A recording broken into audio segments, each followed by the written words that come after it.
Welcome to the Near Memo, a weekly conversation about search, social, and commerce.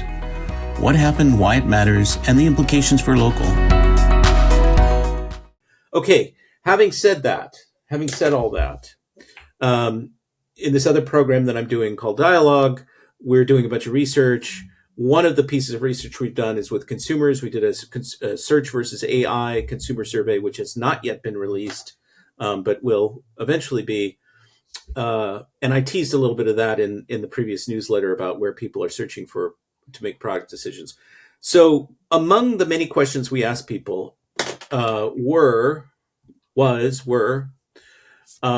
it easier or more difficult to find things on Google today versus 3 years ago? And if you ask a bunch of SEOs and you ask people in the industry, they're all going to say, oh, much harder. This discussion we've just been having, overwhelming, too much information, unreliable information. But in a shocking result, 70, and these people, this is 1,000 US adults who had to at least have tried AI once and search weekly or more frequently. So in other words, if they searched monthly or less frequently, used the search engine monthly or less frequently, they were excluded. So these are regular searchers and somebody who's used ChatGPT or some other equivalent tool once. So 77% of these people said it was easier, somewhat or much easier, to find stuff on Google today than 3 years ago. That was a shocking result to me. And 49% of that, 77%, 49% of the sample, not 49% of the 77, 49% of the respondents said it was much easier to find stuff on Google today than 3 years ago. I was just floored by that. But then, Mike, you had a theory which I thought was a very plausible explanation. Well, right. And this is consistent with Rand's research that if most people are using Google, or many people are using it for recovery searches of brands and things they already know about, then they're looking very specifically. Google is very good at that. Right. Where Google starts failing, in my mind, is on these more complex, messy middle decision processes where you get so much bad links that don't provide any meaningful value to the conversation. But if most people are looking for essentially brand or recovery of some known entity, then your research makes sense in that context, right?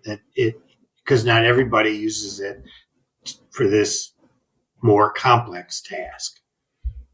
Right. I mean, it used to be that you could build a brand through SEO by ranking, right? That people would gain, right. They would see you at the top of search results. That would confer credibility. There was more of that as you continued to rank. There was more of that built up, accrued more credibility, and you could build a brand that way. Today, you cannot. I mean, except by luck or keyword stuffing or something. But just a note in that regard, Barry Schwartz was discussing his annual analytics for Search Engine Roundtable, and he said that his keyword search volume traffic was less than last year, but his total traffic was more because people were searching for his site and his branded names, Rusty Bricks, whatever, Barry Schwartz, Search Engine Roundtable. And his search volume was up, but his category... He was not being discovered in these sort of more generic searches, but he was being found through direct searches. Which speaks to this whole conversation and speaks to how people are both changing their utilization of Google, what Google is delivering to people, and Rand's finding about what they are actually doing when they get there. Right. Well, as AJ Cohn pointed out, people click on branded links, brand sites, because they're familiar with them. They buy Hershey's ketchup in the store rather than the store brand because they are familiar with it, even though... Did you say Hershey's ketchup? I think you got your brands up there. Yeah. Hershey's is making a new chocolate ketchup product. First I thought of chocolate, and then I switched to ketchup. Heinz is what I meant to say. But you should go out and try the new Hershey's ketchup. It's really... It's good, it's good.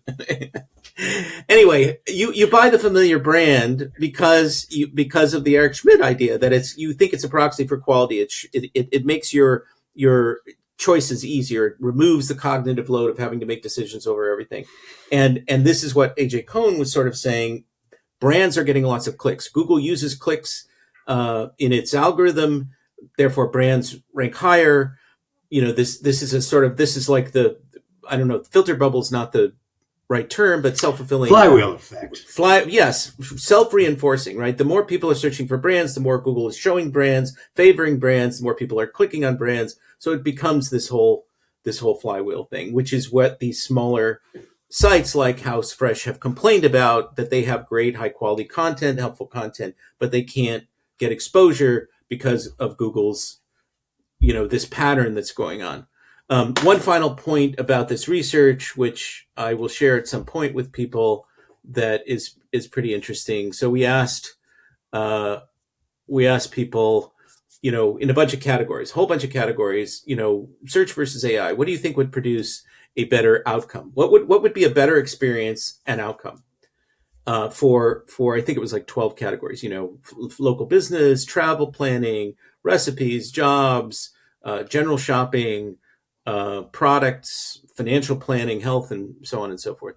And there were different margins. The distribution was different, but in every case, people preferred search, which makes a certain amount of sense. And we asked them, hey, if you had to choose one thing we gave them 11 choices: ChatGPT, Google, Perplexity, Yahoo, blah, blah, blah, Siri, etc. Lots of options to find things. If you had to choose one, if you could only use one, what would it be? And of course, people chose Google, which is what you would expect. But ChatGPT was number 2, and it wasn't that far behind, which was really What was number 3? Number 3 is Gemini on this list, actually.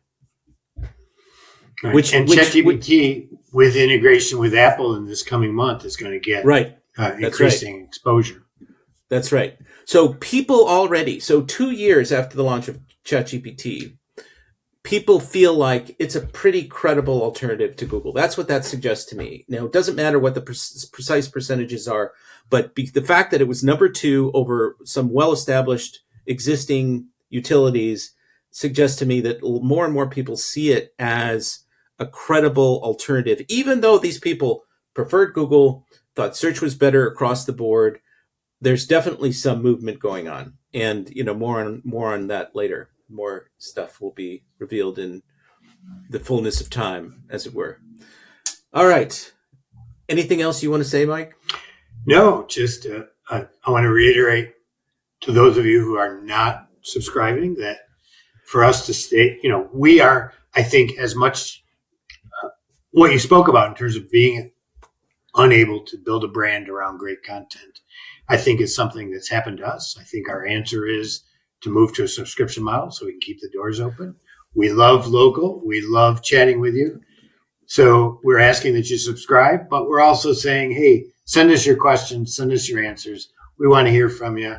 We want to know what's interesting to you and local. And so please stay in touch. But yes, subscribe too. Yes, and our pledge drive will end next month. No, it won't. Well, we'd love to make everything. We'd love to keep everything totally free and open, and we just can't keep doing this and not generating, not covering our costs. Basically, is what it amounts to. That's all we're trying to do, is really cover our costs and our time, and we're not trying to make a killing. But we will certainly accept all comers, all subscriptions. So thanks very much. We are going to be, we're going to have some special guests next week, and hopefully the following week. We're going to try and have Rand back to talk about this particular study. And we're going to try and also have Curtis Boyd, who runs the Transparency Company, which just released a big report on review fraud, the economic impact of review fraud, which is pretty interesting, and have him talk about that as well. And so we'll have 2 more episodes before the holidays, and then we'll resume in early January with more. And this podcast will remain in front of the paywall, as well as a few other things. So with that, thanks for listening. Thanks for supporting us, and we'll see you next time.